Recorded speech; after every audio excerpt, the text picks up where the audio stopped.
Alors justement, pour en revenir à Mohamed Merah, il était enterré hier à Toulouse, après que les autorités algériennes aient refusé qu'il le soit dans son pays d'origine, l'Algérie, invoquant des risques d'insécurité. Quel est votre avis? Oui, personne ne voulait prendre la chose entre les mains, si j'ose dire, hein, compte tenu de son caractère criminel. En tous les cas, les Algériens nous ont fait savoir qu'on pouvait garder nos racailles, qu'ils ne tenaient pas du tout à les reprendre. Ils sont d'accord pour nous les envoyer, mais pas du tout pour nous les reprendre.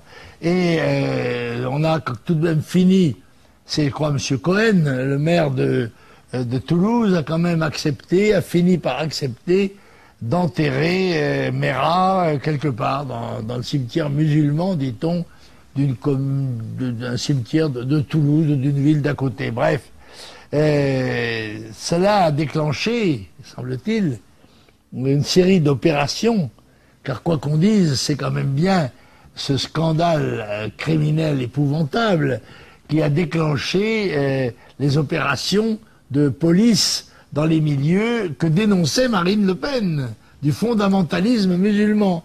Comme c'est curieux, quand c'est Marine qui le dit, c'est excessif. Et quand ça se révèle être la réalité, c'est le président de la République qui monte au filet pour essayer de manger les marrons tirés du feu par Marine. Voilà. Et cela, j'espère que ça ne dupera pas les Français, qui devront se poser la question tout de même, enfin, ces Kalachnikov qu'il y a dans les appartements d'un certain nombre de gens connus pour leurs opinions extrémistes, fondamentalistes, eh bien, elles y sont depuis longtemps. Et M. Sarkozy est responsable du ministère de l'Intérieur et de la Sécurité nationale depuis 10 ans.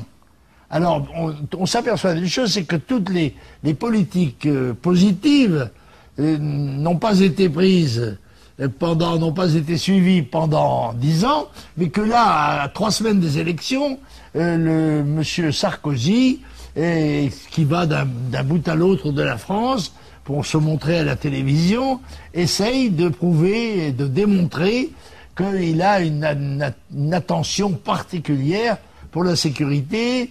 Eh bien, nous allons parler de sécurité et d'immigration, je pense, pendant le temps qui nous reste, c'est-à-dire pendant 3 semaines, et montrer que dans ce domaine-là, comme dans tant d'autres, le gouvernement a été et peut-être accusé de carence.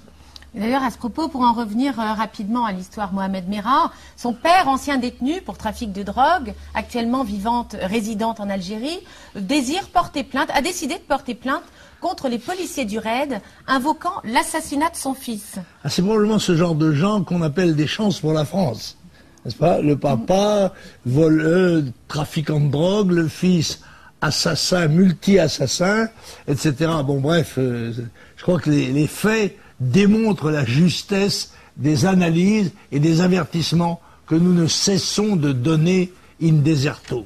Oui, mais alors ce qui est inadmissible, c'est que Pierre Laurent, le secrétaire général du Parti communiste français et adjoint principal de Jean-Luc Mélenchon, estime normale la réaction du père de Merah.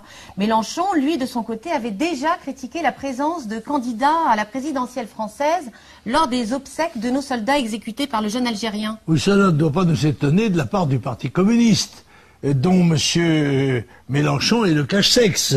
Il est bien évident que les communistes ont toujours été les alliés des ennemis de la France, et par conséquent, quand il y en a un, il est bien évident qu'ils bénéficient de leur part de toutes les indulgences et de toutes les sympathies.